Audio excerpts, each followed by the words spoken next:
Hello friends, welcome to Thenmozhi vlogs. நம்மளோட தோட்டத்தில் இன்றைக்கி என்ன அறுவடை பண்ணலாம் அப்படின்னு சொல்லிட்டு அப்படியே பார்த்துட்டு இருந்தேங்க.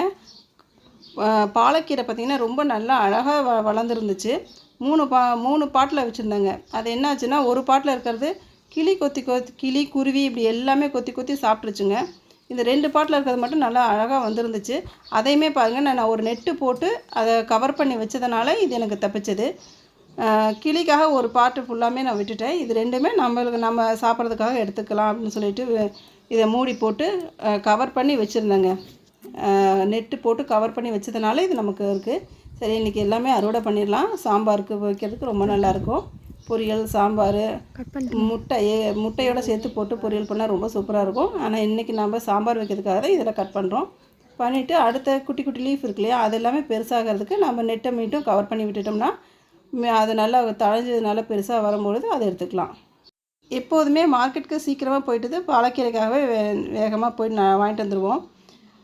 ஒரு முறை பார்த்திங்கன்னா பாலக்கீரை தண்டோடையும் வேரோடையும் கொடுத்துருந்தாங்க. அந்த கொண்டுட்டு வந்து நட்டு வைக்கும்போது நல்லா தாங்க வந்துருந்துச்சு. வெயில் அதிகமாக இருந்ததுனால அந்த சீசன்லாம் வரவே இல்லைங்க. சீக்கிரமாக செத்துருச்சு. எல்லா செடியுமே கருகிடுச்சு. இந்த முறை நம்ம கீரை கண்டிப்பாக வளர்த்தே ஆகணும் அப்படின்னு சொல்லிட்டு நர்சரியில் விதை வாங்கிட்டு வந்து 2 பாட்டில் போட்டிருந்தேன். போட்டுட்டு மேலே பார்த்திங்கன்னா பந்தல் போட்டிருந்தோம் பாவக்காய் கொடி படுறதுக்காக. அதுக்கு மேலே ஷேட் நட்டும் போட்டு விட்டுட்டேங்க. அப்படி பண்ணும்போது தான் இது நல்லா தழைச்சி அழகாக வந்துருந்துச்சு. அதை தான் இப்போ பார்த்துட்ருக்கீங்க. இது வந்து ஒரு கட்டுக்கு மேலே நல்லா கை பிடிக்கிறதுக்கு மேலே நம்ம கை பிடிச்சாலும் பத்தாத அளவுக்கு ரொம்ப அதிகமாகவே வந்திருக்கு கீரை.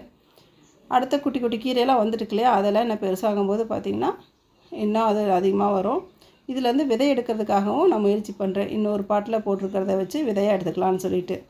அப்படியே கத்திரிக்காய் இருக்கா அப்படின்னு சொல்லிட்டு பார்த்தேங்க. ஏன்னா நேற்று தான் 1 கிலோ அளவுக்கு கத்திரிக்காய் பறித்தோம். இவ்வளோ தான் பார்த்து பறித்தாலுங்க எப்படியாவது ஒரு 10 கத்திரிக்காயாவது தங்கிடுது இலையோட மறைவில். எங்கள் எல்லார் வீட்லேயும் கத்திரிக்காய் வந்து செடியாக வளர்த்துவாங்க. நான் பார்த்திங்கன்னா மரம் மாதிரி வளர்த்துருக்குங்க. ஏன்னா அது அப்படி வளர்ந்துருக்கு. பாலக்கீரையை மட்டும் நம்ம தோட்டத்தில் நிறைய வளர்த்துட்டோன்னு வச்சுக்கோங்களேன். இப்போ அதை வச்சு நிறைய டிஷ்ஷு செய்யலாங்க. பாலக்கீரை பொரியல், பாலக்கீரை கூட்டு, பாலக்கீரை ஹல்வா, பாலக்கீரை வச்சு சப்பாத்தி, இது மாதிரி நிறைய டிஷ்ஷு இதில் செய்யலாங்க. பாலக் சூப் வச்சா ரொம்ப சூப்பராக இருக்கும். இந்த மாதிரி நீங்களும் உங்கள் வீட்டில் பாலக்கீரை அதிகமாக கண்டிப்பாக பயன்படுத்துங்க.